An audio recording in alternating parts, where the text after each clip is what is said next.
Hello everyone, I'm Captain Logan, and joining me tonight is Austin the Day Ghost. Tonight we're going to tell you how we felt about the first couple episodes of Creature Commandos. And Austin, thanks for joining me, man. It's been a few weeks since we've done any kind of how we felt about.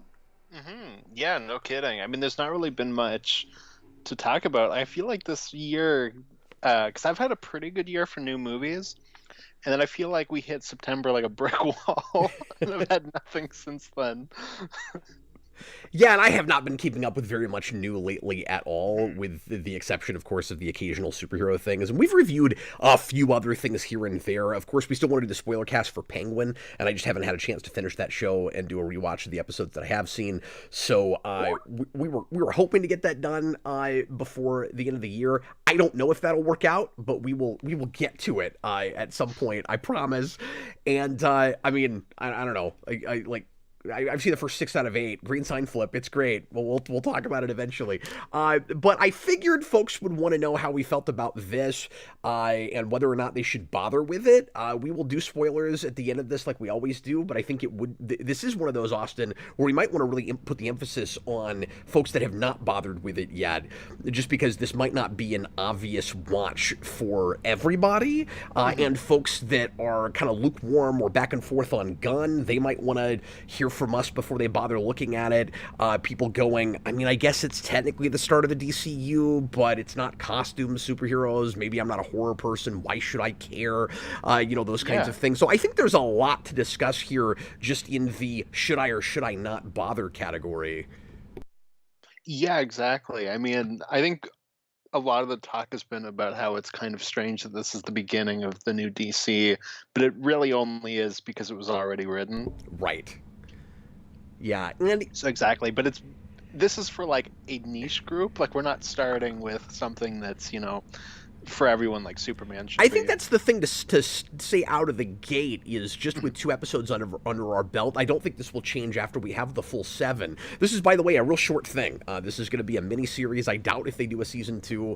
I mean, I guess it's entirely possible they'll do that. I didn't think Peacemaker would keep going either, so... Yeah, I could see it going either way. I'm not really sure. I don't think Gunn will continue on it if it continues, but we'll see. Yeah, because he's going to have to really pick his poison moving forward. I'm really glad that you mentioned that, because I didn't realize that it was written already, but that makes a lot of sense considering how relatively shortly after the announcement of the DCU this is coming out, because it usually takes longer for a project, even an animated project like this, to gestate after its announcement. Yeah, because I've watched a lot of interviews for the show, and Gunn said he basically wrote this and then got the job and greenlit his own project. He was like, well, this is sitting here, so I might as well greenlit it, which makes sense. Like, you're going to have a period with nothing. Like, it makes sense to go, oh, well, I already have this. Like, well, let's it would be a shame. Get something front-loaded. It would be a shame to axe it just because it doesn't fit in with your new vision now that you're taking over, if it's a thing that you're happy with and passionate about and they gave you the green light to make it. Like, why axe it? Now, I don't know if I would handle things the way he's handling them. I do think that some people are making a bigger deal out of it than I'm going to feel the need to. Some people are like really freaking out about the confusion over what is going to be canon, what is not moving forward. Personally, I still wish he was drawing a harder line in the sand of everything before Superman does not count, even this. Like, I do kind of wish he was doing that. We sort of know what the rules are, and I can accept it. I can be okay with, because he said this recently, anything, and I just want to get this off my chest real quick so that we don't have to get stuck in the weeds with canon stuff, Absolutely. Austin. Might as well. But people are in the room. People are going to ask about it, and that's one of the things that's turning people off to the new Gunn DCU and the show in particular. So I do feel the need to address it. But I don't know how many of those people there are that feel that way, but I hear about it, and so I figure it's worth mentioning. But anyway, he has recently come out and said that there are going to be some things here and there, and I would assume mostly just stuff with his fingerprints on it, from the previous quote-unquote DCEU that will count in the new continuity, but only if it's brought up. So assume basically that nothing counts unless it's mentioned, and now it counts. And personally love that, but at least I can get my head around it. Yeah, I saw an interview where he said that Peacemaker season 1 and the Suicide Squad exist in this universe in like a somebody trying to tell you something, but they don't remember all the details about it.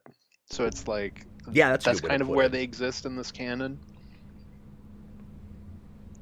So it's like, yeah, I don't know. That type of thing doesn't really bother me, but I get it if it does for you. Sure.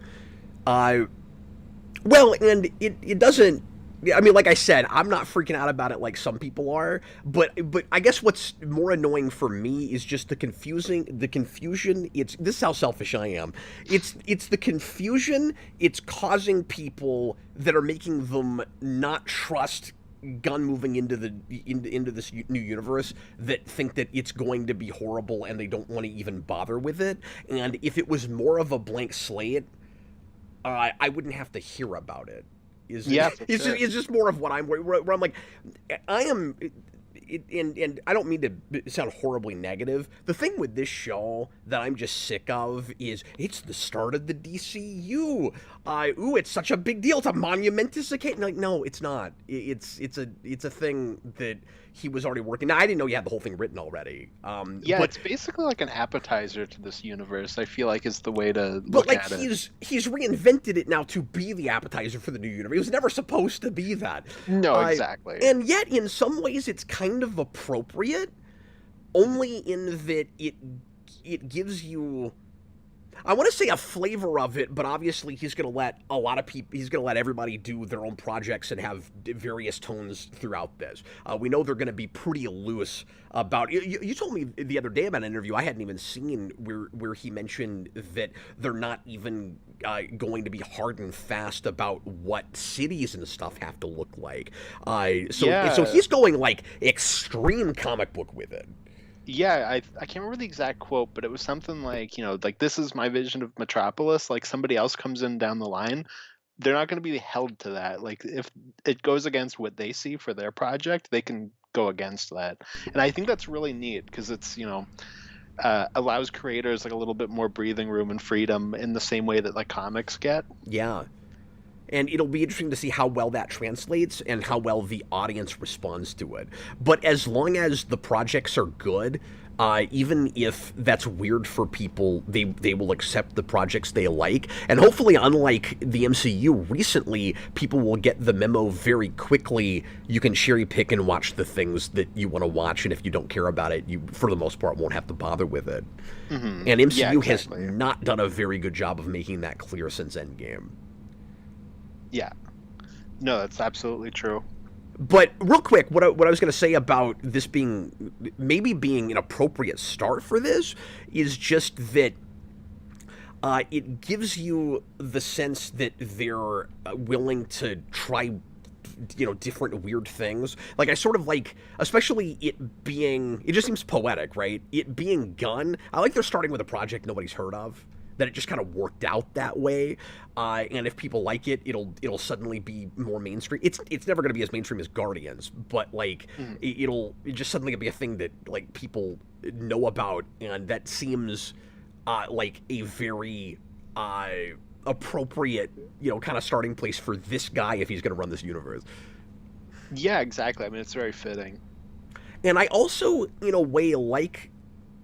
And again, because it was tied to the DCEU, this is never going to be perfect. But even though this isn't what I would have done, I would have completely started from scratch. The Suicide Squad as the kind of jump-off point for a new universe, I kind of like, just because that world is so clearly already lived in. It's such a different world already, yeah. There's clearly all this history there already. And this is just... the show is just an extension of that movie. Yeah, exactly. No, I keep laughing because there's a bit at the end of Peacemaker where the Justice League showed up, and it was like a last-minute addition that he had to film on the set of Guardians 3, and it was like a big deal that he got to shoot a Justice League scene on a Marvel set. And now that must be like the biggest like headache. It's like, oh my god, if I just didn't have that scene. Yeah, it's really too bad they did that. Yeah, but it's also funny because it's like this big monumental thing between companies. Hayden Spring, to that point, said, "I'm not freaking out about it. I just think it's annoying that some things count. Peacemaker is the weirdest one because of the Justice League." But that seems like, and I've not watched that show past the pilot because it just wasn't my thing, and it was icky enough. I just couldn't get excited about it. Personal preference stuff. I'm not a prude. Absolutely. Enjoy it. I liked a lot of things about it. It's just not a thing I want to sit down and watch. Will I someday? Maybe. I didn't want to. Leave me alone. But it sounds like a thing that is really easy to ignore. Exactly. It's like, a 30-second sequence where they pop up and they could only get 2 of the actors anyways. Yeah, and I didn't realize that. And that sounds real after credits-y. Yeah, exactly. After credit scenes are the easiest things to ignore. The MCU does it 80% of the time. It's a made-up percentage, but... Yeah, exactly. It was a hallucination. I'll do it myself. Anyway.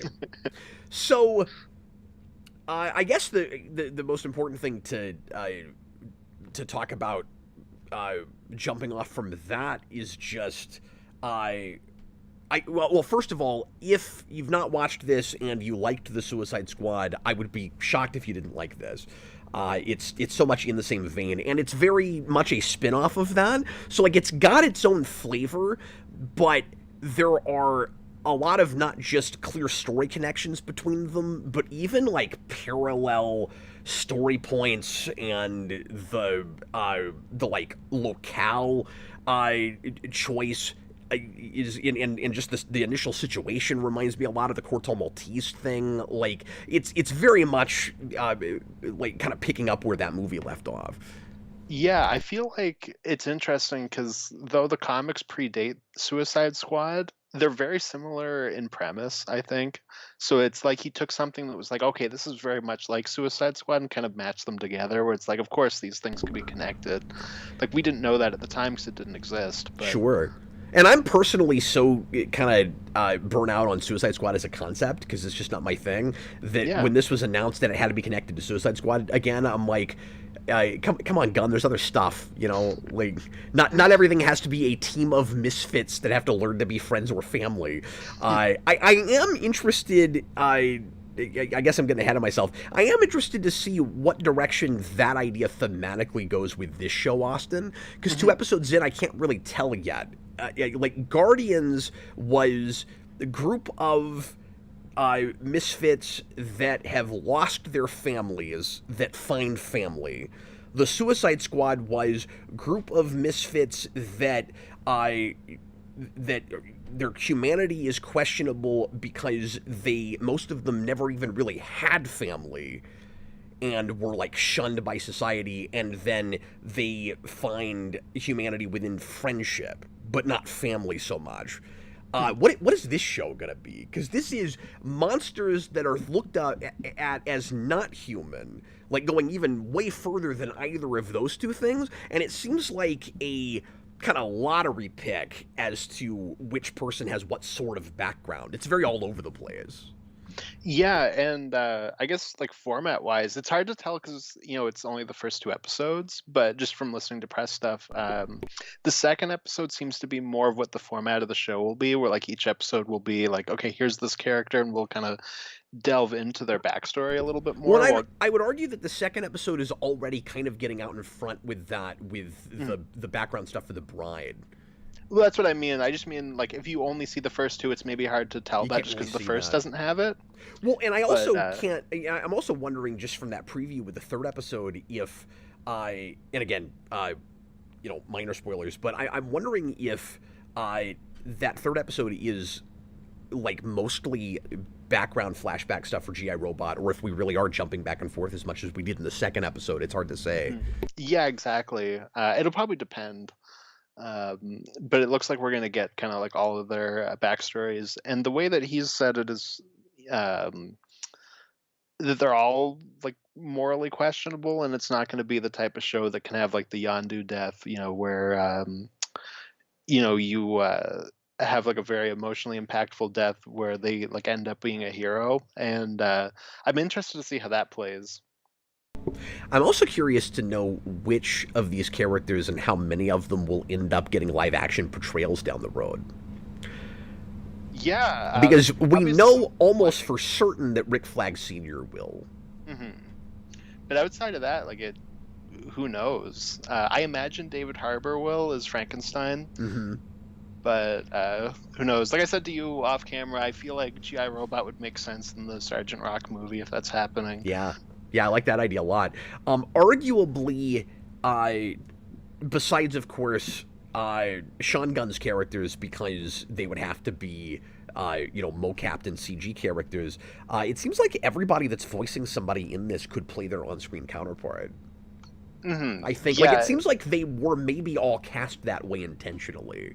yeah, I think that's exactly what they were doing.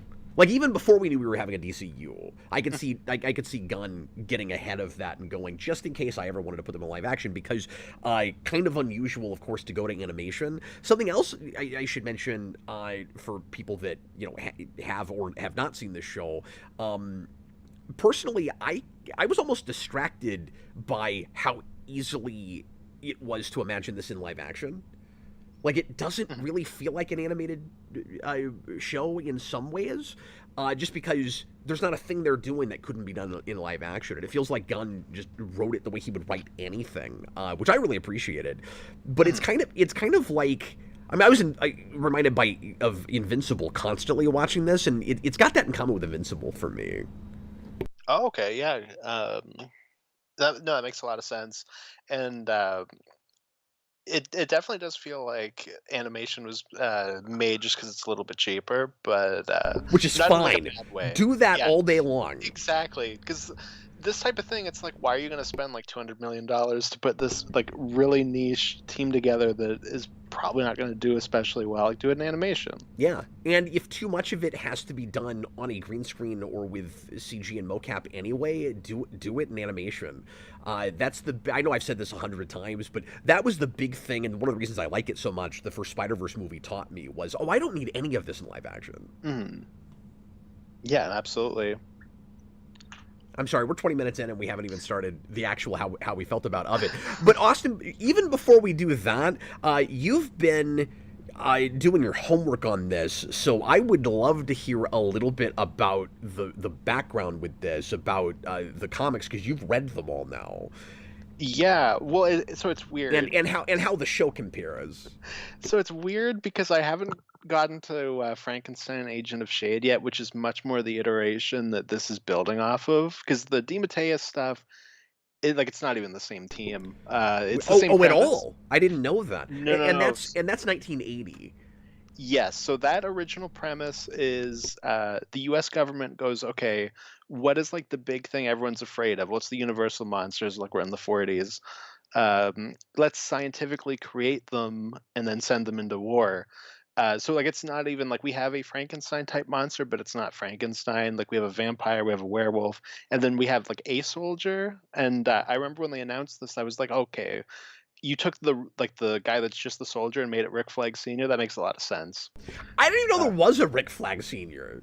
Yeah, that's actually a really big thing in Ostrander's run when Rick Flag dies, when he dies in Jotunheim, because his father died in Jotunheim in the war. So it's like this big, like, emotional, like, he died the way his father died thing. It's really great. But I'm immediately liking his dad more than him. I mean, it helps we didn't have to start with an Ayer version of him. Well, that's true too. But like, when you say everybody in this is morally ambiguous, it kind of feels like, with the possible exception of that guy, I guess him even still a little bit. Well, and that I feel like is the one thing that maybe does come from Suicide Squad, where Rick Flag is the morally upright person. I guess it depends on how you feel Squad. about one night stands with princesses, but again, I'm getting ahead of myself. I mean, that's perfectly morally okay. I mean, you saw her. Yeah, I was gonna say the same thing. Yeah. Look, I'm smiling, but you can't tell. We'll get there. Okay, so what you're saying is that comic series has exactly the same thing, or this and that the original Guardians does. Yeah, it's basically exactly that. It's the original comics that I read is the original Guardians to the Guardians movie. So I'm interested to get to the stuff it's actually taking characters from. The only one that comes from that original series is GI Robot, but he's like he pops in for like an issue or two. And he was my favorite thing in that, so I was really excited to see him here, and he's amazing here. So. And quick plug in case you're curious to hear more about that series. Austin actually did a review of it on his channel. Oh God, that is correct. Is it public? Like people can watch it, right? No, it is public. I've not looked at it. But... I uploaded that and then immediately was like, I don't feel good about that. Oh, I'm sorry. Maybe I shouldn't have said anything. No, it's okay. It's okay. Austin made that. You should watch it. He took his valuable time when he made you a video. Check it out. I somehow did 40 minutes of that on my own. I don't know how. But you said that series was like really kind of nuts, right? Yeah, it is. It has some like completely insane plots. Like I was telling you off camera, there's a issue where they go to Atlantis 2, where you find out that the people of Atlantis knew they were going to sink, so they went to Atlantis 2, and then Atlantis sank, and then Atlantis 2 also sank, but the people of Atlantis 2 made themselves into robots, and they're like, we're going to kill all the flesh people. And that's actually the first one that GI Robot shows up in, because they're like, well, GI Robot's a robot. He's going to team up with us. And then he sacrifices himself to kill them. It's really good. Do you feel like so far this show is in the same vein as far as like weirdness and like out there surreal comic book ideas, or do you think that it hasn't reached that height yet? Where like you can't really tell just how insane this is allowed to go, because I do feel like it's in about the same vein as the Suicide Squad. No, that's about how I feel. Where like you could see something like Starro. Polka Dot Man, like Starro, something like that. Yeah, we're not quite there, but like I don't know. We go to some places, especially with the magic with Cersei, who it's gonna take me forever because they pronounce it as Cersei in this. They pronounce it really me forever weird. to get used to that. It's not just Cersei; it's Circe. Like it's really weird. It sounds like hearsay. Yeah, I don't know if that was just they were trying to make it sound more foreign or like maybe more different than just Cersei. Or if the talking head lady on the news just doesn't know how to pronounce it. Yeah, I mean that could be. Or man, or I can't remember now what that voice was, if it was a man or a woman. But anyway. Yeah, well, because they also show a picture of Themyscira, and they're like, "Oh, we don't actually know if this exists," and then it just cuts to just a picture of 3 women on an island in bikinis. It's like, we assume this is what it looks like. Where we've done the like Sons of Batman, but with Wonder Woman. Yeah, exactly. And I've seen people like pretty mad about that, the Sons of Themyscira thing, because I guess in the comics they're the rejected men of Themyscira that then become bitter. But I don't know. I'm not like a big fan of that idea to begin with. I'm not either.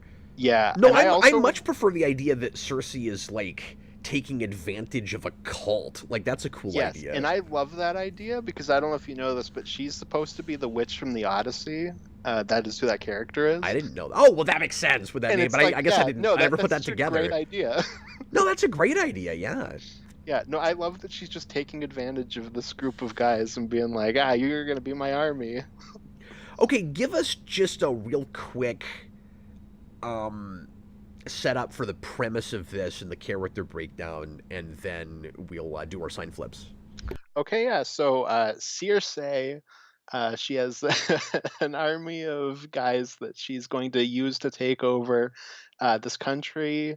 That's a Eastern European country. She's going to take it over so that she can go to war with Themyscira. And Amanda Waller, who was just outed at the end of Peacemaker, she's not allowed to do the Suicide Squad idea anymore. And the loophole around it is she can use monsters instead of human inmates. So she creates the Creature Commandos and then sends them to the country to protect the princess, who's going to become queen like pretty shortly. And that's basically it. She puts together a team of Rick Flag Sr., who is the leader, of course, and then you have Dr. Phosphorus, the bride, who is basically the bride of Frankenstein.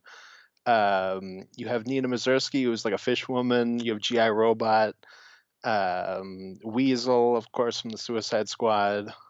And then there's also Frankenstein himself, who's kind of separated. He's not a part of the team, but he's definitely going to show up probably in like the next episode or two.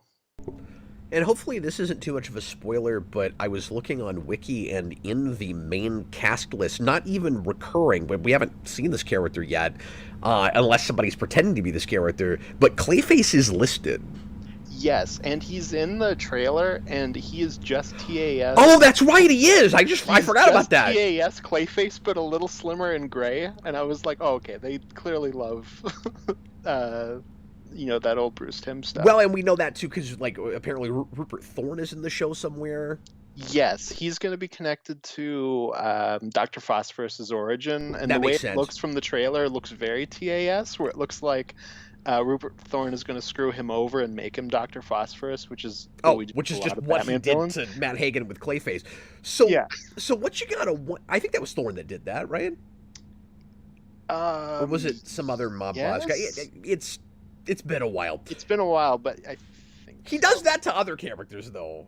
Yeah, it's definitely someone like that if it's not exactly Clayface. So I wonder if I wonder if we'll get I wonder if we'll get a whole episode that feels like a Batman episode.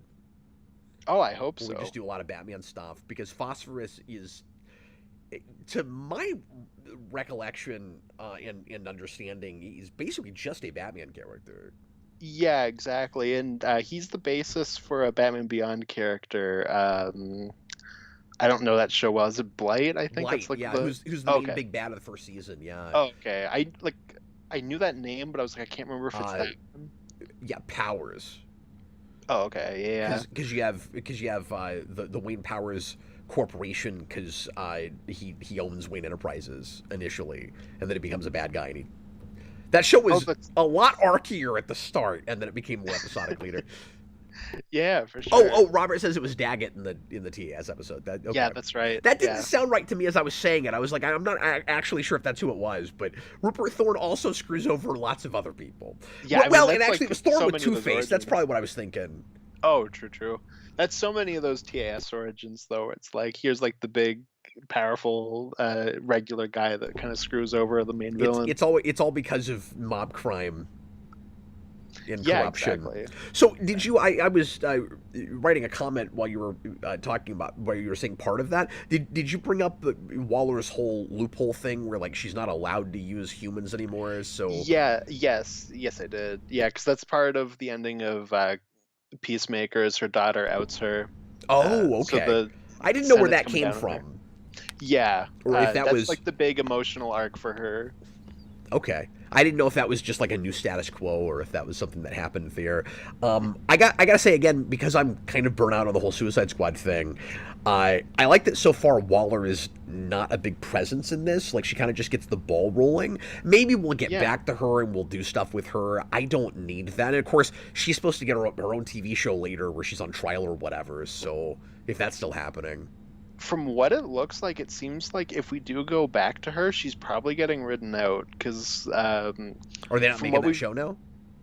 Oh no, I think she'll do like a show. I just mean like out of this. Okay. From what we know of Superman and Peacemaker with Rick Flag, like he's like the new head of Argus, which is what she is. So I imagine that she gets ridden out at some point in the show, and well, maybe she gets arrested at the end, and that leads us to her show. Yeah, because one of the stories that they're adapting is the Ostrander story where she gets arrested and goes to prison for a year. There you go. Okay. Yeah, so we'll probably do that with her and kind of wipe her off for a little bit. Well, Austin, you take the floor, and I'm sure you've got quite a bit more to say about this even than I do. So, how did you feel about the first 2 episodes of this? We may do a full discussion when the whole thing is done, but of course we just wanted to do our sign flips at the start of this. So, what'd you think of this one, Austin? Well, I feel like you're playing your hand by saying that. What do you mean? Oh, because you're not like, I'm never gonna talk about this again. Yeah, maybe we'll talk about. Well, I don't know. I mean, it's short. No, fair enough. Yeah, so I watched the first episode and I thought it was pretty good. I thought it was kind of just set up, and then episode 2 really hooked me. I really liked their take on the Frankenstein story when we go back to that, which I don't think is too much of a spoiler. Like we said, we go into the bride's origin, which is Frankenstein, and we go like straight back to the novel. And I thought all of that was really cool, and it kind of hooked me in a little bit more. And then when I rewatched them today to talk about it, I liked both episodes a lot more on a rewatch.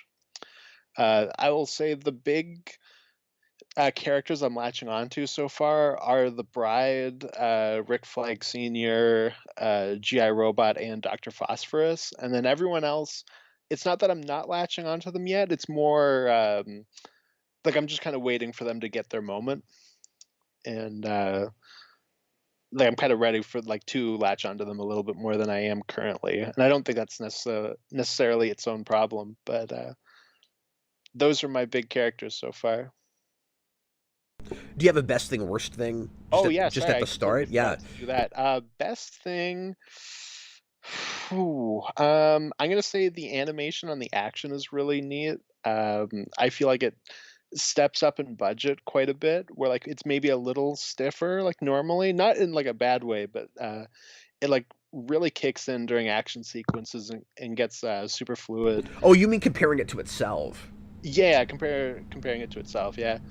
How do you think it stacks animation wise? I didn't mean to interrupt you. I'm sorry. No, how do you think it stacks animation wise against other 2D animated, clearly made in a computer things like we've had recently? Like I know you haven't watched much of this, but like X-Men '97 and like the Harley Quinn show, and there have been a lot of these lately. Yeah, absolutely. So something like Invincible, I can't really speak to because I've only seen one episode. And then X-Men '97, I've only seen clips of, but there's something just kind of weird about the translation of that to me. Maybe just because I've seen the bits of the '90s show where like it just kind of looks off, where it's like it doesn't look like the same show anymore. But the big thing I keep thinking about I think with that you get over it when you live with it for a little while because it becomes enough of its own thing. Because I had that too, exactly. And then I started watching it and I was like, it's creating its own identities. Yeah. So yeah. No, and fair enough to that show. I don't mean to like dog on it. The big thing I kept thinking of during this is, oh my God, Marvel, take a look at this show because this is what If should have looked like. Yeah. Yeah, absolutely. It should look like crappy rotoscoping. Yeah, exactly. No, I really hope that Marvel takes a look at this and it kind of makes them, reconsider their animation and, X-Men '97 to a degree. Because obviously, like I said, my only thing is just it looks weird going from that show to the next one. But that's not entirely fair to it. But yeah, that's kind of how I feel about the animation. My worst thing. So before I rewatched them, my worst thing was I felt like there maybe wasn't enough time to breathe. I didn't have that as much on a second viewing. I'm gonna say my worst thing is I was kind of underwhelmed by the intro. I was really excited about what James Gunn's intro would look like in animation because he's always great with that, and I was just kind of underwhelmed by it. It's fine. At least he's got one. Yeah, at least no, it's not I 10 seconds. There's a little jazz sting, and then you're done. Like, and I like the song he chose for it. I do too. Yeah. No, and I'll probably like it more as it goes along. I was just kind of underwhelmed on a first viewing with it. Can we put a pin in the intro and come back to it later? Absolutely. When we get into spoiler exactly. stuff. Well, I want to ask you. I just want to ask a question. Yeah. You know exactly what my question is. I know exactly what you're gonna ask. I'm on the fence about it. I want to ask you about it. Yeah, I don't know. It's a thing. Okay, we'll get there. Okay, so green sign flip, obviously. Yes. No, I like this quite a bit. I'm really glad it also made me read the comics because I've really liked them, and this is just very much up my alley. Like, I love monster stuff. I love the Universal monsters specifically. Like, I walked away from the second episode like, you could take that cast and that Frankenstein segment and just make that its own movie, and I would eat that up. Like, they're all perfect. I don't know if you caught who Victor Frankenstein is in this, Cap. But that's Sarah Finowitz. Sarah Finowitz, yeah. I didn't until I read his name later. He tends to disappear in voiceover pretty well, so... Yeah, exactly. Exactly. He's really good at varying accents and stuff. Mm-hmm. He's definitely not doing his own accent in this. No, it's just funny because it is still British, but it's not the same region. He's doing a different thing. Yeah, exactly. I think. No, he's doing like a, for lack of a better word, like a more like... upend, like poshy kind of British Yeah. accent, which is not really what his is. Well, and I think just to match hers. Mm-hmm. Yeah, exactly. Because that's an actress probably just doing what she usually does. Yeah, I imagine so. I'm not really familiar with her. I think she was on that The Witcher show, but I never watched that. I'm not either, but I love her voice in this. Oh, she's great. She's just great. Yeah. Well, I will segue. Are you good if I go and do my sign flip? Yep. I will segue from your saying that this is right up your alley at the start of my spiel by saying this is not at all up my alley, and I really couldn't get excited about this. I wasn't really looking forward to it, and like I said, part of the reason that I couldn't even decide if I was going to watch this right away, just because, and then I decided to just because I was like, that's the the whole start of the DCU thing. People are probably gonna want us to talk about it, but well, that was kind of a little bad when you said it, because I was like, oh, this is probably gonna be like a really big chore for Cab. Like, I feel bad that it helps that it's cartoons and it's 22 minutes. It helps that it's shorter. It's like, I can watch 40 minutes of this, and then if I hate it, I don't have to watch anymore. But just everybody clamoring about the DCU thing, I was like, I can't get excited about watching this. And then I looked at it, and like I said, not my thing at all. And I liked it anyway. It's pretty good. I kept seeing the characters that I was most enjoying, kind of wanting them to have their own shows and just run off. And that wasn't even really anything against the rest of the cast. I just kept going like, oh, this G.I. Robot guy is hilarious. It's the sort of one note gag that never gets old, where like I should get tired of that, but I never do. Like, his whole thing is just he likes killing Nazis, and it's really endearing, and he's sad because 72 years he's not had a chance to do that, and he like misses it, and he's counting down to the second how long it's been since he's killed Nazis, and he's looking for a friend like he wants to go to go out bar hopping with or something, just to kill Nazis. Like, he's looking for a bowling partner just to kill Nazis. It's wonderful, and I love Tudyk, or actually that's not Tudyk. Tudyk is Phosphorus, yeah. who's also wonderful. Now, Phosphorus, I'm not finding myself wanting to have his own show, because I don't even know what the hell that would be. But yeah, I don't know if he could carry his own show, but I do love that character. Well, and you may not agree with this, but Phosphorus, in his way, and I'll get back to the other thing I was about to mention. Phosphorus, in his way, is like a character plopped right out of the Harley Quinn show, but actually fits okay in a serious show. Like, that's actually kind of what I would have imagined they would have done with that character. Mm-hmm. Yeah, which is going to be really interesting, because Tudyk is playing Clayface. Yes, and he's going to do it two totally different ways, he says. Yeah, exactly. I like that they're letting him do that. I think that's kind of fun. Mm-hmm. But anyway, yeah, I think so too. But the other character, and I agree with you 100% when you said this, that I not only could see getting their own show, but would want to see, I guess I'm saying they, because both of these characters together, Frankenstein and the Bride. When we get the flashbacks of the second episode, I was like, this could have been its own thing. Yeah, absolutely. And I don't want to say that everything else is getting in the way, but I latched onto that stuff to the point where I went, okay, it does feel, it does remind me a ton of course, the Suicide Squad and the way Gunn has just generally dealt with big teams of characters, because he's pretty good at that. But I keep worrying that he's going to start really repeating himself, that it's like, at some point I need this guy to move away from teams of losers, right? And so that's why I'm really glad he's making Superman, because I want to see if he can do a singular character thing. And that's also why people are concerned about the large cast of superhero characters in that movie, because I'm right along with folks that don't want that to be too much of an ensemble piece. So big supporting cast that everybody gets something cool to do. That's great, but I hope it's Superman.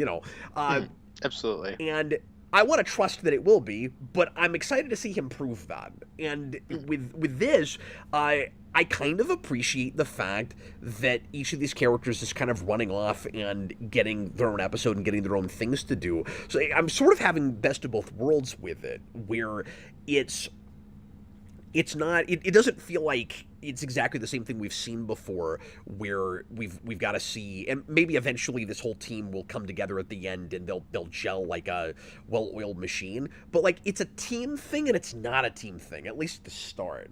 And that's one of the things that I'm really kind of liking about it. I like weirdly, I like how disparate everybody is. I like all the different stories that are going on, and I like how well all the balls seem to be being juggled with that. Like it's kind of several different shows at once, and I'm really enjoying that for it. I think just partly just for the sake of variety. Yeah, absolutely. And I mean, it's playing to the strength of TV, right? Where it's like, this will be this person's episode, this will be that person's episode, and they're all kind of doing things. Like they're all there to begin with. But like it's, kind of playing with the format more than just, okay, here's an 8-hour movie. And there are some kind of clear one-to-one parallels for characters that he's done in other team things initially, but I'm getting the sense that they all kind of break the mold from that. I do think it's kind of odd that you get like the Nina character, the fishbowl character, who's it seems kind of obvious where it's the most monstrous looking character has to be the most human of us, and also spell it right out for the audience in the second episode. Like it's right there. Usually I'd think that'd be the kind of thing that you'd let if you're James Gunn, that you'd let the audience swim in, no pun intended, and then you get to the end of the thing and that's the character arc. But no, we just get it up front. You're right away, there it is. The Cynical Bride's like, I'm not having anything to do with that. We know who you are. We know what your place is. I like what the show looks like quite a bit. I still tend to be kind of leery of digital 2D art. I don't love the way it tends to move, and I have the same thing with this a little bit. I'm with you on the action; it's pretty good, but in comparable to Invincible, like I said earlier, even in the action. But I really like the color scheme. Yes, really nice use of colors in the show. I love how colorful it will get, and then it will like flip around and get really gothic when you get into some of the like Frankenstein Castle stuff. Yeah, like I said, a lot of it's got a great variety use there. of lighting. Well, and let me backtrack and say I'm not a big horror guy, but I've always had an affinity for Frankenstein, the novel, which I studied a lot in college, and that's the basis for so many like great ideas in science fiction, and so that's the place where like my great love science fiction converges, of course, with horror, and I've always liked DC's take on that. What I've read of it, because I read some of the Frankenstein stuff from New 52. And I forgot about some of that, and when you get that backstory where there's the cool kind of twist on the relationship with Victor Frankenstein and the bride, I was like, there's just some really nice, juicy, like Shakespearean drama here that I really appreciated. The cast. And I'm with you. There's the ones I latched onto more than others so far, but everybody's really memorable. Like even more so immediately than I had with the Suicide Squad. Like right away, everybody sticks with me, and it's fun to see them all thrown into a pot because none of them go together. And that's always Gunn's thing, is like here's all these characters that don't go together. But here it's like they do and they don't, because they're all monsters, but they're still like really weird, random, and disparate. And you have the more kind of comic relief characters, and then you have the more serious characters, and the weirdest ones are kind of the more serious characters. Yeah, and I feel like we're going to see some of that maybe get jumbled up a little bit. I think so too. Like I feel like once we get to Dr. Phosphorus's origin, he maybe won't just be comedic relief. Same with G.I. Robot. Well, we know that's supposed to happen with Weasel, where he's supposed to get like a really sad, touching backstory. Yeah, exactly. I think they're gonna do something with the kids where it wasn't his fault. I'm interested to see where that goes, because that would make a lot of sense given that he doesn't seem violent at all. Yeah, exactly. He's basically just like a fun pet. Who's kind of crazed, but I don't know. There's gonna be something sort of warped there. Yeah, absolutely. No, I'm very interested to see how that goes. You think it'll, without spoiling anything, I'll say this cryptically. Do you think in a weird way it'll be like Sophia from Penguin? Maybe. I think it could be. Maybe he wasn't always so like deranged and frothing at the mouth. And No, that's absolutely possible. real Maybe quick, he sorry. just really. Oh, sorry. Go Yeah, ahead. no, go ahead. Go ahead. No, I just said maybe he just really is a secret Nazi and he's nervous about being discovered. GR Robot was right. Kevin Davis in the comments says James Gunn needs to stop talking to fans and let his work speak for himself. Can I None say of this is talking to fans? It's press material. It's interviews. Well, I was going to say you and I might not agree with this or together on this, but I'm kind of actually with this guy on that. I feel that way too. I get that he's doing a lot of press and stuff, but like, I still wish the guy would stay off Twitter. Yeah, I mean, I don't know. It doesn't really bother me, but fair enough. My main thing is I just like having a CEO that's more like open about shutting stuff down. Where they're like, that's true, and he's, to be fair, like I see both sides of it. I like that he clearly, like is passionate about this stuff and cares about the fan base, and that's why he's interacting the way he is. I just think he interacts a little too much. Yeah, that's fair. If I'm the CEO of this huge operation, I'm not going to be on Twitter responding to individual people. I just wonder how much of that is just defiance for losing his job over Twitter, where he's like, yeah, I got a better job, and I'm not leaving. You know, like I kind of respect that too, I guess. Anyway, you want to cancel me again? I could use another promotion. Yeah, exactly. Yeah, fair enough. So, best thing, worst thing, kind of tough until I've got all of this, I guess. Like, at the moment, I guess my best thing is just the way the Frankenstein stuff is being handled. And maybe tied with that is just unpredictability. Like, as familiar as I am with Gunn, he's still surprising me with stuff. Like, I didn't expect the ending of the second episode. It's not wasting any time at all. And not at all. And I really like that. And worst thing is just a taste thing. I don't care for some of the raunchy humor, but it doesn't go as far as like Peacemaker and stuff. But that's one of the things that kind of turns me off to it. And just the initial premise. I don't need more Task Force X stuff, but I'm liking this in spite of the fact that we have to do more of that. Yeah, fair enough. So anyway. I don't know. I don't have a ton more to say. I enjoyed it. Like it's fun. It is important to note, of course, that it's in the same vein as the Suicide Squad. So it's violent. It's got a potty mouth. There's a shocking amount of sex. Yeah, no, there is quite a bit of that, which I was more surprised to see because it's not like in a lot of his work. And the one with Frankenstein specifically, I think, is like genuinely kind of shocking in like a disturbing way. And it never really comes out and says it. I wonder if we're going to get more flashback stuff from his perspective, like the male Frankenstein's perspective, where you kind of see how kind of seedy some of that stuff is with the doctor. Because from her perspective, he seems very nice, but when you actually think about what's happening, he's disturbing. He's very disturbing, and I love the unreliable nature of that, where we're not seeing this from Frankenstein's perspective because the monster, because like he seems like, I guess we'll just say full on spoilers at this point. Green sign flip. I'm feeling this. It's interesting how much of a like naive and like petulant child he seems, and there's got to be more to that character than that. Yeah, exactly. But I do like that because he is this like new being, that he comes off as like very well spoken and he's like very articulate with his words, but then the second he doesn't get his way, he becomes like the child that he really is, which is not that far away from what Shelley did. Yeah, exactly, and I think that's really interesting. Yeah, like Frankenstein is ridiculously well spoken, or sorry, the monster is ridiculously well spoken in the novel. But then, it's the 1800s. Everybody's well spoken.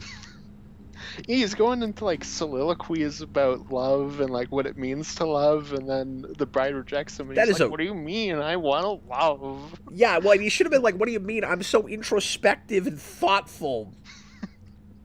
And then she has to be, taught how to speak, and he's like, "What does it matter? I'm a freaking philosopher, okay?" He's like, "Words just get in the way of truth. You're supposed to love me." But yeah, I like how entitled he is. And yeah, he's sympathetic because, for all the same reasons he's sympathetic in the novel, really, is like, he didn't ask to be born and to be a, shunned monster and all of that. And she's sympathetic for some of the same reasons. But I don't know. I don't want to get too much into analysis mode yet since we don't have all of it. But I like all the ideas that it's exploring with like natural attraction and chemistry, and you have it or you don't, and what are the reasons that you gel with a person or you don't. And so this idea that like the kind of the betrothal thing, the idea that she was made for him so he feels entitled to her, and in a way, like, kind of understandably, but then, and what the doctor did to him was real awful. Yeah, and then the doctor is, but then also, she shouldn't have to go with him just because that's what she was built for, of course, if she has got her own mind and soul. Yeah, exactly. And then the doctor is, raising them, as children, and they put like a very fine point on it. Where like that's obviously, what it is to begin with is the monsters are his children, but we like come out and say that here, and which makes the whole thing way more screwed up. Yeah, and he's raising the bride as a daughter, and then they sleep together. It's very messed up. But you're seeing it from her perspective, where she's the one attracted to him. So it's not really coming out and saying, "Isn't this messed up?" But no, but I had that thought immediately because, like, it's just you always think of the monster as Frankenstein's child, so by extension, the bride is also. And what's actually weirder about it is that was the first thought I had, was this looks almost incestuous. And then I thought, wait a minute. How is that? I mean, yeah, that's pretty messed up. But how is that the worst part of this? She's made out of multiple cadavers crafted together. Yep. The whole point is that none of these people are human. It's all sorts of messed up. It's all sorts of messed up. But then also just in that moment, like when you see, Eric Frankenstein, that's like the monster's name in this, when you see his reaction, like it's also very heartbreaking, while also you understand that he's not a really great person at the same time. Like it's very like mixed emotions. And then we also get like one of the coolest bits in this entire show so far, where we like go through time with the two of them. That whole sequence was really great. Cool. Yeah. Well, and I thought the episode was over. It seems to be, and then it goes into that, and you're like, whoa, this is really cool. You know what that sequence is? What's that? You know what I'm going to say, right? Goddamn dangerous? No, it's what I mean. Sure, it's what the opening of Origins was trying. I had that thought too. I was like, did Gunn see that opening and say, "This is a great idea, executed not great"? Now, to be fair to Origins, easier to do an animation. Yeah, absolutely. Well, and in animation, it wasn't a bad idea in Origins either. No, and in it's this, just then that relationship is not great, and this one is immediately very interesting. Yeah, and when we get into the 60s, Shaggy from Scooby-Doo is a background character, so it's inherently better. That's great. I missed that. Yeah, and also Gogo Bordello is playing on stage in the 90s or the 2000s. I meant to say this earlier. I could have almost I would have on principle actually flipped green just because Gurgle Bordello gets a total of 4 songs in 2 episodes. One of my favorite groups of all time. I couldn't believe when I started when I heard one of their songs come up, and then their most popular song, Start Wearing Purple, shows up in the second episode. And then after two other songs had already played in the first episode, and then you get even another one at the end, and I was like, I don't know, maybe Gunn should have just made the entire soundtrack then. Maybe there should be nothing but Gorgo Bordello. I was thinking that, I'm like, this is gonna end up being a greatest hits album. There's so much of it. Why isn't it just them? It should have been like Prince from '89. Like, it should just be all Gorgo Bordello. And it feels really appropriate for the the European background. Yeah, like one it of the just things... it just really fits that whole style to be and still go in line with Gunn's typical kind of like upbeat but off the grid kind of vibe. So one thing that we tend to do in a lot of movies where we go to like a foreign place like this, that I see a lot where we still want to do the music thing, is we'll go, okay, let's take a big famous song we all know and just play like a foreign language version of it. That's like a big thing to go to. I really like that with the Suicide Squad, and then this, he just goes to like more authentic music for that location. Like we get a lot of Spanish music in the Suicide Squad, and then here we get a lot of that kind of Eastern European music, or Eastern European-esque. Because it's funny. It's funny that you say more authentic, because it does sound more authentic, but like, the voice the guy does with Gorgo Bordello is a put-on voice. Like, no, of course, you can't tell where that guy's from.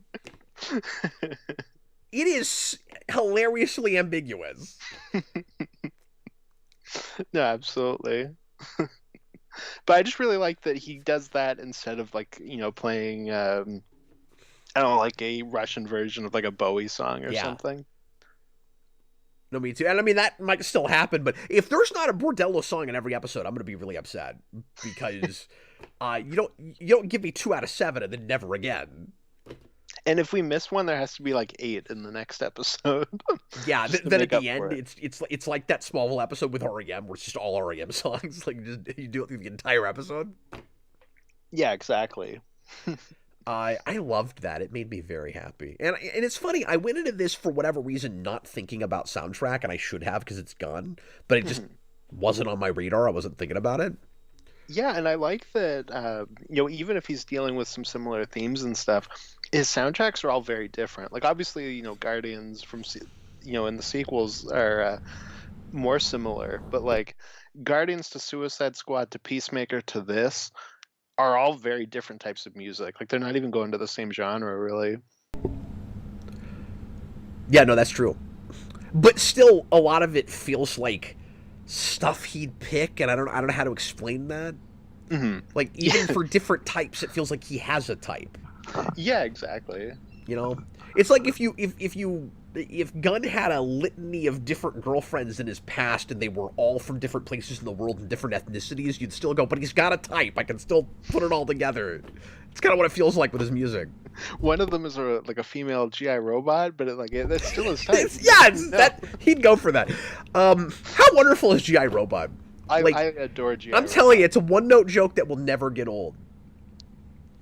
Yeah, no, every time he speaks, it's funny. Like, even there's the part where he's outside watching the princess with Weasel, who's sleeping next to him, and he's just recounting different times he's killed Nazis, where he's like, on this date, I killed 10 Nazis. On this date, I killed, 15 Nazis. And that's another one of those things that feels like a very Gunn choice, but I don't know if there's a clear, one-to-one parallel in other things with him. Like, Gunn tends to have that one character that's like really a little spoken or doesn't speak English, but we already have that with Weasel.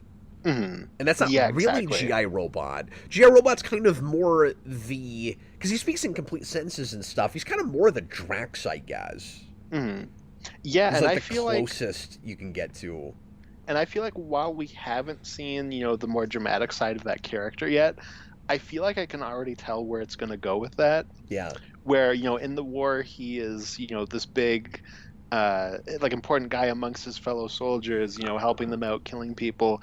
And then the war ends, and where do you go from that? He gets, put away in a closet because he's just a machine. I feel like that's where we're going to go with him. And well, in a weird way, and again, this isn't 1-to-1, but in a weird way, he's also reminding me a little bit of Peacemaker, only in that he's kind of terrifying in his way, but in his mind, he's always doing the right thing. But then more endearing than Peacemaker, because Peacemaker is like the to the nines, ends justifies the means character, and G.I. Robot is, well, I was built to do this one thing, and it's killing Nazis, and there was a clear black and white, these are the bad guys, these are the good guys in World War II, so also nobody's going to disagree with that. Exactly. I mean, outside of war, you probably have to have due process if you find an actual Nazi. You know what I mean? Like, it's a little now he's different. out shooting Jenga boards. Well, and I love how everything... well, and that's the kind of sad, tragic, but twisted side of that character is he's built to do one thing and he hasn't been able to do it forever, so it's almost like an addiction now. Or it's almost like he's got... What's the word I'm looking for? He's really missing his drug, and so he's seeing it everywhere. It's like he's seeing swastikas and things and blowing them up. Yeah, like Weasel's freaking out because they're on the helicopter because he drowned last time he was on the helicopter, and he immediately is like, "Oh well, this guy next to me is nervous. He's probably a Nazi." Yeah, like withdrawal is the word I was looking for. It's almost like that. Yeah, exactly. But he's wonderful. I could watch a whole show about that guy. No, I adore him, and I came in being like, he will end up being my fan favorite, and I was very happy that he was. I also feel like of characters that will probably die in this show, I feel like he's probably pretty likely right up there. Yeah. Yeah. Well, and so that's gonna break my heart. But well, let me ask you this question. Yeah. There's not, and I don't want to sound gullible when I say this. There's not really any chance that either of the characters that appears close to death at the end of the second episode is actually dead, right? Because I mean, I don't think so. Main cast. I think the idea is they should all make it to at least 5 or 6. Yeah, I don't think we're gonna see anybody dying yet. I do think both of those characters could die though. But just not right now. I will call it now. They're gonna not kill the bride because they're gonna want to do things with her after this. And I feel like if there was any time to be like the most tragic, this is where the character dies moment, it would have been at the end of the second episode. Yeah. Yeah, of course you always had that bait and switch where it's like this is the character we put in all the advertising. Unless you're a Suicide Squad, where there's the one where you do the opposite, where it's like the first Suicide Squad, where there's the character that nobody saw the advertising and has heard of, so we know that's the expendable one, and he's gonna die in the first 5 minutes. Yeah, we weren't like, here's Dr. Phosphorus, his power is he can climb anything, he can burn anything. Like, wait a minute, he's gonna die, isn't he? Oh, he's dead. Robert. Yeah, everyone else was introduced like 20 minutes ago, and this guy just showed up. Yeah, in the second group of exposition for backgrounds now. Robert, $2 super chat. Thanks, man. He says, I think G.I. Robot and Weasel are most likely to die. And Weasel because he was thought dead in the first movie, and then the after credits is that he made it, or like in the Suicide Squad. So, yeah, he'll probably die now. James Gunn just has a thing against his brother with this show, I guess, if he kills both of them. Well, that might be a joke for him, too. Yeah, no, let's kill off both of his characters. And then Braden Atkinson makes a good point and says, but he could be brought back because he's a robot. Yeah, and that is the thing that happens in the comics, is we do other G.I. robots. You know what they'll do? What's that? They'll kill both of them. But then, technically, but then they'll still have the body they can salvage of G.I. Robot, and they'll transplant Weasel's consciousness into G.I. Robot. And two Sean Gunn characters will become one character. So he'll just walk around making Weasel screech noises? But be programmed to kill Nazis? Yeah, well, one of the characters we know is cast that's another Alan Tudyk character in this is it Will Magnus or Will Magus? I didn't know about that. Middleman guy. Yeah. So we could also do a thing with that, but he could also just be in the origin of G.I. Robot and be in World War II. I don't know. Yeah, I was thinking about that character a little bit too, just in the design. And then, one of the things I love about G.I. Robot is that in the face, he looks like the Iron Giant. He's like the opposite. He just wants to go around and kill Nazis instead of be Superman. Yeah, just to make that more messed up. It's wonderful. Yeah. No, I love him. He's great. Okay, let me ask you the intro question. Yes. How do you feel about you know what I'm going to ask? I tell you, you asked the question exactly what that you know I'm going to ask you, and then answer it. Go ahead. How do I feel about James Gunn being in the intro? Oh, it's very weird. He's drawn into the intro in what people are making a big deal out of as the beginning of the DCU that everybody knows Gunn is running. Like, anybody that feels like he's too full of himself and conceited is just gonna feel real vindicated in seeing that. Yeah, I feel like, because from what I've heard, apparently it was like the showrunner made that choice, and then he didn't know, like Gunn didn't know until they gave him the intro. And I feel to be fair, I did not think that was probably Gunn's idea. Yeah, and I feel like in a way they kind of set him up for that. Not intentionally, of course, but like I do feel like that is kind of what happened. It's just everybody that's already not on board with him is going to go, see, look how much of a narcissistic asshole he is. Yeah, exactly. That's what I don't like about it. Now, I will say, just on a superficial level, I like his character design. Yeah. No, it's funny because people kept saying that Rick Flag looks like him, and outside of just having white hair, I never really saw it. And then he pops up, and I'm like, no, see, that's what he looks like in this art style. Yeah, I actually thought he kind of looked like somebody, but I can't remember who I was thinking now, not looking at it. Mm-hmm. Yeah, for sure. But anyway, it reminded me of something. Yeah, like Robert Wilde said, like Alfred Hitchcock put himself and stuff. Like, it's not like we don't do this. Like, It's not like I'm like against it. I was just like, oh, I don't know. I'm not against it either. I just think it's maybe a weird. I mean, it's not even a strategy, but it's just it's a weird thing to do right now with the climate and in the situation that we're in. It's kind of more what I was thinking. I thought was kind of strange was just that he didn't direct it. Was that he like wrote it and like passed it off to the animation side, like to the showrunner.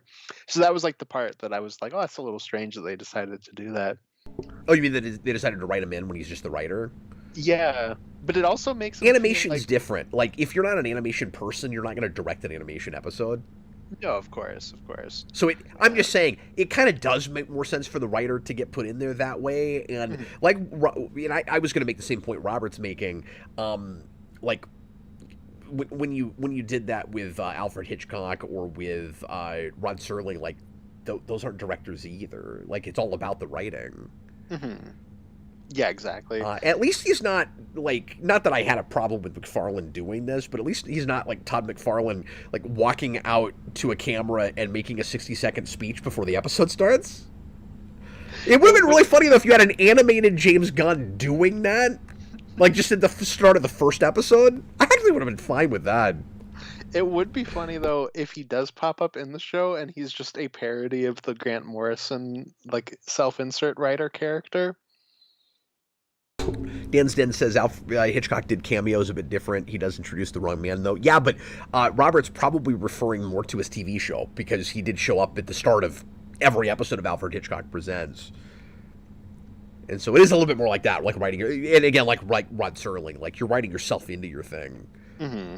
Yeah, exactly. Like Robert says, if it becomes like a reoccurring thing in DC, it's more of an issue. I don't see that happening, but I don't either. But like if that happens, then yeah, that would be weird. Or if, you know, we start putting his name in like really bright neon lights in front of everything, like that's more of a problem. If we replace the Superman and the logo breaking the chain with James Gunn. Yeah, or if you start doing with the merchandising, you know how Marvel has like Marvel's whoever. Mm. If it's like a more obscure character that maybe you ever heard of before, it just becomes like James Gunn's James Gunn Superman. It'll be really funny if it's for things he didn't write or direct, where it's like James Gunn's James Mangold's Swamp Thing. Well, it is a James, I guess. Yeah, exactly. 2 James for the price of 1. RJ Godzilla, Bruce Timm got put into a bunch of Batman the Animated Series too. But again, this is more because it's his face and his name together. You know what I mean? Like, well, and it's because it's the intro, and we go, we go through all the different characters, and then we end with him. So it's like all characters in the show, and then James Gunn. Like, that's the part of it that's kind of like, oh, that's a strange choice. Yeah, because you always have your created by credit, but this is created by credit with him as an animated character. And he's typing, and then he's like, I just finished. Yeah, it is closer. It's like, I wrote this, everybody, and just want you to know it's me that did it. That's what it looks like.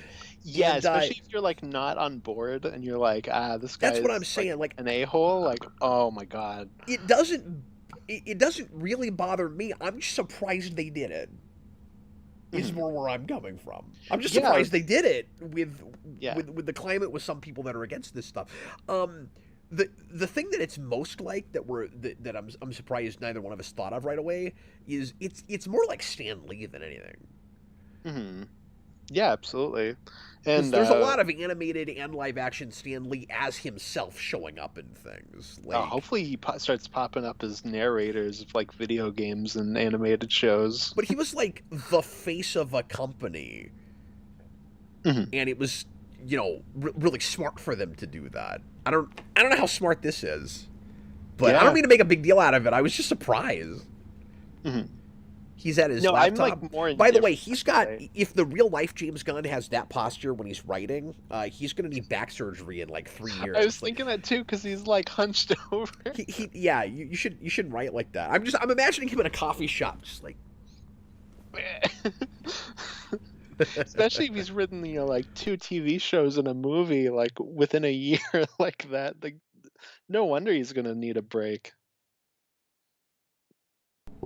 Brayden Atkinson, has Gunn ever written animation before? I don't think he has. The closest he's ever done. I know he did a video game or something. He's done video games, yeah. That's the closest he's ever done. Well, we're well past an hour, and I didn't expect to talk about this long, but that's what always happens with us. Austin, what else have we not hit that maybe we should? And then we can table this and maybe do a discussion down the road. I think I said in our early spoiler or speculation cast for this that I needed a Wonder Woman reboot with Cersei as the main villain, and I especially feel that now. I really hope that she gets to be the main villain of the Wonder Woman reboot.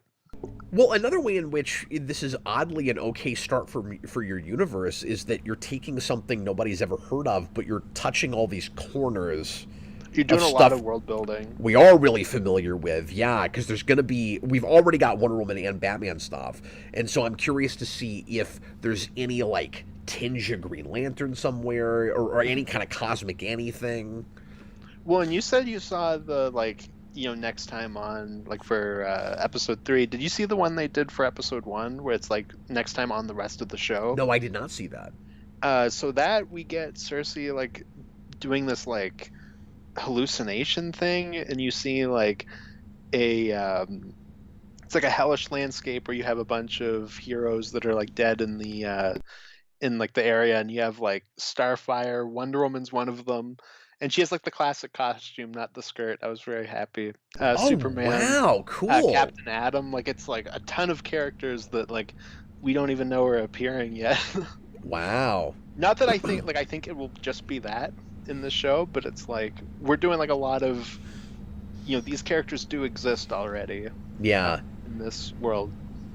Yeah, I still don't love the idea so far. Maybe they'll win me over on it, that we've got this very pre-established DC universe where it feels like superheroes have been operating for years and years, and we're still gonna have to watch the formation of a Justice League. Like, I cannot get excited about that. Yeah, I'm really interested to see what they do with Justice League, because I have no idea. Yeah, that's not what I want right away, but just because I've seen it so many times. Yeah, it's very post-Crisis, where it's like Superman meets the Teen Titans before the Justice League is made. If they do so it, strange. The one thing that will make me a little bit more okay with it is if they just don't pretend like it's a novel concept they just came up with 5 minutes ago.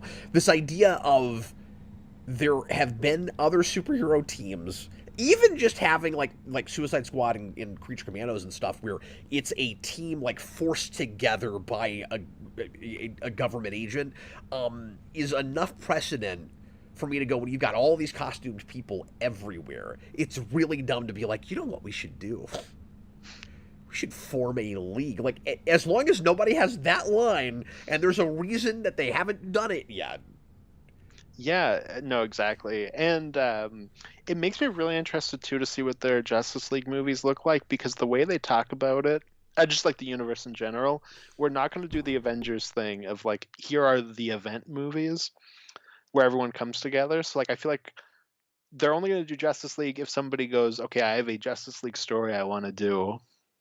Damn Fine Cup of Coffee says, who says we're going to see the formation? Well, it's possible they do it off screen, but Gunn has come out and said they have not formed yet. Mm-hmm. Yeah, exactly.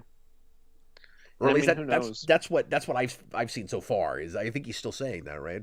Yeah, yeah, that's what I've seen. I mean, it is possible, I guess, that like you have a movie end with them forming, and you don't have a movie dedicated to them forming. Yeah, and that's okay. Mm-hmm. But you need a decent reason for why they haven't formed yet, because you'd think that'd be one of the first things that would happen. Yeah, well, obviously just speculating on Superman, with how it looks, where you have a team that are all wearing like corporate costumes, like that could be part of it. Of like, let's make a team that is of our own. Like we have, teams that have been put together by companies and stuff. Like let's where it's all real commercial. Yeah, exactly. Like maybe that'll be their in. The last thing I'll say is, and this is probably the biggest compliment I can give the show so far, Austin, is I think Gunn and these guys could maybe win me more over than I've ever been won over on multiple types of media in the same universe.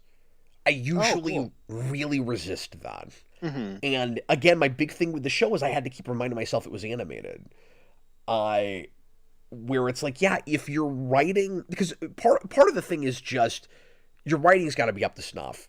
It's got to not feel dumbed down or overly simpler, or just not about anything because, well, it's in this other format, so we have to follow the rules of that. Like you couldn't have like the Harley Quinn show, mixed in with this world, basically. Yeah, I like the idea of, well, we have this great idea, we can't throw $200 million at it, but we'll make it anyway. Mm-hmm. And as long as the quality is there with the rest of it and it feels like it could exist in that world, I guess I'm okay with it. I usually don't like that. Yeah, well, I had a thing I may draw the line at comics. Yeah, I may draw the line there. Comics, I don't want in-continuity comic books for this universe. I don't want in-continuity video games either, just because it's interactive. Like I've never liked that. I mean, I want to see what an in-continuity video game looks like, because it has to be like inconsequential enough that it really doesn't matter. Yeah, but what I would much prefer is video game adaptations that are just really good, where you get to play the cool parts. Like I would much prefer that, because we don't do that anymore, and the only reason we quit was because they usually sucked. Like I still wish we could get like video game versions of good Marvel movies and stuff like that. We just don't do that. Yeah, absolutely. No, this makes me interested to see if they will do this for like anything else. Like I would be fine if The Authority became an animated movie. There was a rumor about that a while back. Who knows if that'll end up being true, but like I'm fine with like Gunn maybe going, oh, I want to write The Authority, but I don't want to really direct it in live action. It might not make like a ton of money. So I'll just throw it to an animation team. Like that's cool by me. Yeah. Just as long as somebody still cares. Yeah, exactly. And that's the main thing I want from DC. And that's so far, like, we only have one real project that is of this new world, but that has been the new DC so far. Like the Penguin is that. Obviously, this is a little different because they just picked up a movie, but the Christopher Reeve documentary is that. Like, I'm glad that they're kind of rejecting the MCU method and just going, let's just make things that people actually care to make. Yeah. No, absolutely. And that's the approach I always wanted to see for Marvel. And then somebody kind of sort of got to do that with Eternals, and then it didn't make any money. And they're like, we're not going to do that anymore. John Kelling, Cap, what about comics that exist in universe? Like comics that people would read in the DC universe? I mean, that could be cute and novel, and it's at least not an in-continuity thing that counts in that medium. But then, like, what would the character be that anybody would care about? That, like, it would almost have to be a made-up thing. Because anything you did that's already in DC, as soon as it becomes a fictional in-continuity thing, somebody's going to cry foul and go, okay, so we don't actually get to have, my favorite thing as part of this. Like, I don't know what the character would be. It's going to be the ultimate middle finger to you, Cap. It'll be like, we have Resurrection Man. He's a fake character within the universe. We do and we make, like, Booster Gold's favorite fictional character is Resurrection Man. Booster Gold walks in and he's like, I love these fictional characters like Batman and Resurrection Man. Thank God they don't exist in the real world. You know what? But I would have one consolation prize, which is if that happened, it would mean that I've made it, because there's no way that happens and it's not James Gunn giving me personally the middle finger. Like, he watches the channel and did that to me. Like, I would know I've made it then. James Gunn's sitting writing like this, and he's like, you know who I hate? Who I absolutely loathe? It's this Captain Logan fella. He's a closeted Spawn fan. He's really mad about Spawn Year still. He's like, Violator is my favorite character of all time, and he also made fun of what's his face with his shooting off head on his action figure. Like, we got to destroy this man. Gunn's next project will be Spawn Year, like to Spawn Year, what Spawn Year was to Spawn, where it'll be like Batman watching all of Spawn Year and being like, this guy. Oh my God, that would make me so happy. Exactly. Yeah. I would get so to play you, and I would get so completely full of myself if James Gunn made it his mission to ruin me. I would be so happy. Sean Gunn will come on the screen and be like, hello, I'm Captain Logan, and then Batman will punch him into a jukebox, and then They Might Be Giants will start playing. Yes! Beat you up. Yes! But it'll be Boss of Me, just because I don't love that song, but it's the only TBG song anybody knows because it was the Malcolm in the Middle song. I'll be like, boo, Boss of Me again. Stop it. Dan Den says James Gunn is watching the stream right now as we speak, and he's disgusted. James Gunn, I gave it a green sign flip, okay? I like your show. I think you need better posture. That's all I'm really saying. And also, Booster Gold should not be in your first swath of things, because who gives a flying crap about Booster Gold? Hey, at least he said in an interview that as of right now, the Booster Gold scripts aren't going well, so at least you can take stock in that. Oh man, I hope that becomes the next Blade. I really do. We can't find a showrunner for this. Nobody knows what to do with his character because he's irritating. And then he'll be like, you know what? Fine, I'll do it myself. And then he'll make a show tailor-made for you, and it'll be your favorite thing. Yeah, it'll be great. And I'll be really angry that, yeah.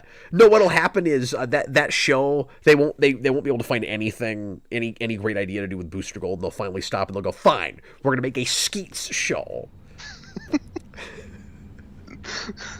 Skeets and Bibbo. Featuring Booster Gold. Skeets and Bibbo back in action. That'll be their WandaVision. I love this idea. So good.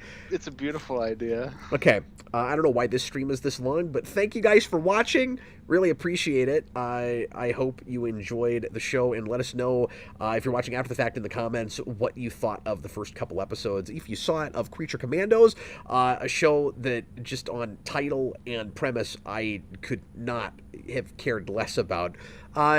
And really kind of liked. I will watch the rest of it even if we don't talk about it. Yeah, I'm glad. I had like a real like, oh, he's liking this moment when you messaged me, like all excited. I was like, oh, okay. I mean, it's all right, and I didn't have to watch it 4 times because that's what I usually have with gun stuff. Yeah, exactly. It's a Christmas miracle. Well, anyway, and I'm not saying that just because it's you and I know you like Gunn. I really did enjoy it. Yeah, I mean, I'm also like perfectly happy to criticize him if he makes something bad, but I still think he's a very consistent comic book adaptator. Oh no, he adapter. is. Yeah, it's just his sensibilities sometimes don't line up with mine. Exactly. Yeah, there's nothing wrong with that. And I get worried about repeating the stuff I don't like or care about. You know what I mean? Like 10 minutes in, we get into P jokes, and I'm like, okay. Yeah. Here we go. Yeah, and I thought I would be like less okay with that, but like with that one specifically, I was like, I've kind of been here. Like I've had dogs, but like I can also see why that would be like a step too far. Yeah, but then like 5 minutes later, we get to, oh, you're about to crap in your pants, right? And I was like, can we stop? Can we just stop? Oh yeah, that one didn't really hit me. Can we stop, please? Please. But then so get. Sorry, go ahead. Damn fine cup of coffee. Michael Rooker for Bibbo. I second that. I would love that casting. That'd be great. Hilariously, he would have to get out of shape. I also want him as the Ultra Humanite. He can be both. He can play multiple characters. That's fine. Yeah, we don't care about that here. We can do multiple characters in DC. Yeah, well, and we're setting the precedent immediately, and so I'm more okay. That's the other thing that this is getting set up right away. Getting it right out of the way is we are casting, and you can go, well, it's voices though, but you know, if any of these characters go on the big screen in live action, even if they're mocapped or whatever, it will be it will be these actors. So yeah, 100%. At least the main ones. Like some of the side ones won't. Like I don't know that Alan Tudyk will be Clayface moving forward, but he is here. That's true. He could be. I could see that either way. We also could do multiple Clayfaces. There's always true. that. I mean, and I don't know if if they make that Clayface movie they're talking about, I don't know if that's the same character or a different one. So I really hope that happens, but we'll see. I don't know that WB would want to make just a Clayface movie, but Clayface is all the rage right now, man. Like we can't stop talking about him. Yeah, I was talking to someone on Discord about that earlier. I think it's maybe that we're now dealing with creators who grew up with the animated series, where it's like we now have people working that have watched a lot of the big fan favorite Clayface stuff. I gotta tell you, man, if I'm Play-Doh, I call up James Gunn right now and get the licensing going. You know, like that's how we get like a $200 million Clayface movie, is it's partly funded by Play-Doh and their brand is slapped over like all over the movie. It's like they're like straight up the impetus, like they make a new product that then makes Clayface. So Robert says, guys, Clayface movie is confirmed. I mean, there are multiple movies that are confirmed that still could not happen if they don't it's get also scripts not technically confirmed and stuff. Yeah, like it seems like Clayface and Sergeant Rock are probably happening, but I mean, grain of salt, like we don't actually have confirmation yet. It's not like he's gone on camera and been like, here is the in addition to the slate, or here's 1.5, or I think you about need that video.